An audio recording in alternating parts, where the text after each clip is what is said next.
উপস্থিত সকল সহকর্মীবৃন্দ, আপনাদের সকলকে আমি আমার পক্ষ থেকে কৃতজ্ঞতা জ্ঞাপন করছি।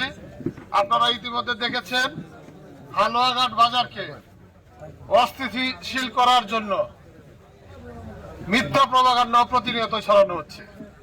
পারিবারিক সমস্যাকে রাজনৈতিক সমস্যা হিসেবে পুঁজি করে এই হালুয়াঘাটের সাধারণ মানুষকে, এই নিরীহ মানুষকে তারা প্রপাগান্ডা ছড়িয়ে তারা একটা অরাজকতা পরিস্থিতি তারা তৈরি করছে। আমরা চাই না কোন ধরনের বিশৃঙ্খলা করতে। আমরা আইনের প্রতি শ্রদ্ধাশীল। আমরা প্রশাসনকে জানিয়েছি, প্রশাসন এই ব্যাপারে অবগত আছে। তারা এই ব্যাপারে তদন্ত করেছে। তারা বলেছে এটা পারিবারিক ব্যাপার, এই ব্যাপারে তারা তদন্ত করে পেয়েছে, তারা আইনানুগ ব্যবস্থা নিবে। প্রিয় সহকর্মীবৃন্দ, কারো ফাঁদে পা দেওয়া যাবে না, কোন ধরনের ফাঁদে পা দেওয়া যাবে না। একটা গভীর ষড়যন্ত্র তারা করছে। এই ষড়যন্ত্র মোকাবেলা ইনশাআল্লাহ এই হালুয়াঘাটের সাধারণ মানুষ অবশ্যই দিবে।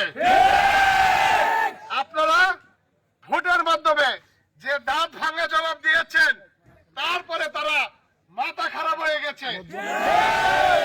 তারা যে কোনো ইস্যু নিয়ে আমাকে দায়ী করছে, প্রশাসনকে দায়ী করছে। তারা প্রশাসনকে তাদের প্রতিপক্ষ বানিয়ে ফেলেছে, আমার বিরুদ্ধে নানা ধরনের অপপ্রচার চালিয়েছে। আমরা শান্ত আছি এই বলে ভাববেন না যে আমরা কোনো কিছু করতে পারবো না। আমরা আইনের প্রতি শ্রদ্ধাশীল থেকে সকল ধরনের পরিস্থিতি মোকাবেলা করতে চাই।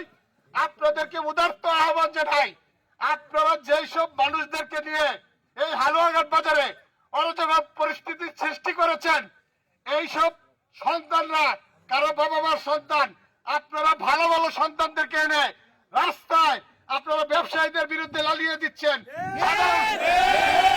সাধারণ মানুষের বিরুদ্ধে লালিয়ে দিচ্ছেন। আর কিছুদিন পরে আপনি তো এলাকায় আসবেন না, কিন্তু আপনার নেতা কর্মীরা এই এলাকায় থাকবে। আমি চাই আমরা সকলে মিলে একটা সুন্দর হালুয়াঘাট করতে, সুন্দর দুবারা করতে, যেখানে আমরা নিরাপদে বসবাস করতে পারবো। আপনারা কি করছেন?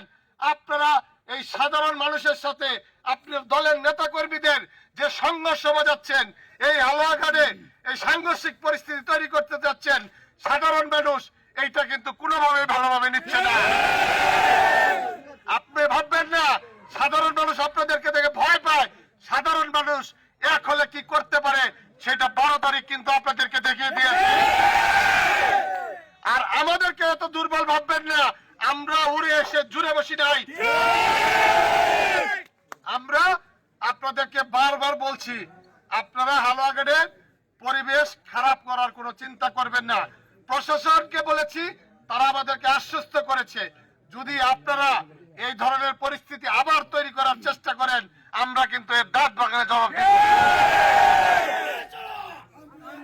প্রিয় সহকর্মীবৃন্দ, আমরা সবাই এখানে কষ্ট করে এসেছেন, আপনারা অপেক্ষা করেন, আস্তে ধীরে সবাই যার যার বাড়িতে চলে যান। ওনারা যেই ধরনের পরিস্থিতি এই বাজারে এবং এলাকায় তৈরি করেছে, আমাকে বিভিন্ন ব্যবসায়িক মহল, সাধারণ মহল ফোন করে এইসবের ব্যাপারে ধিক্কার জানাচ্ছে।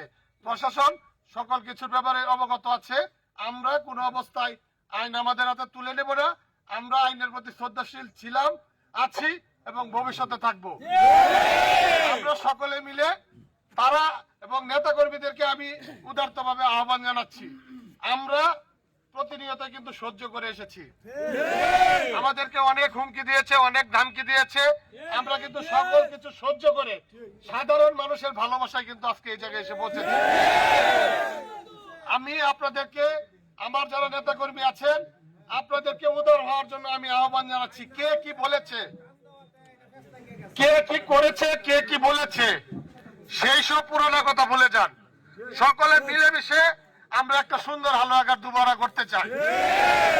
তারা আমাদেরকে বলেছিল 12 তারিখের পরে আমাদেরকে হালুয়াঘাট থাকতে দিবে না। আমরা তাদেরকে বলছি, আপনারা ভালো হয়ে সব সময় হালুয়াঘাটের পরিবেশ সুন্দর রাখেন, আপনারাও ভালো থাকেন, আমরাও ভালো থাকি। আমরা এই দায়িত্ব নেই নাই কাউকে হালুয়াঘাট ছাড়া করার।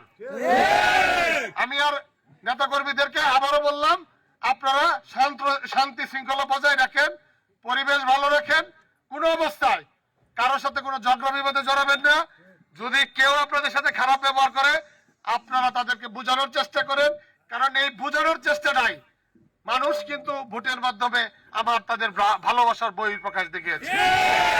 ধন্যবাদ সকলকে, ভালো থাকবেন সকলেই।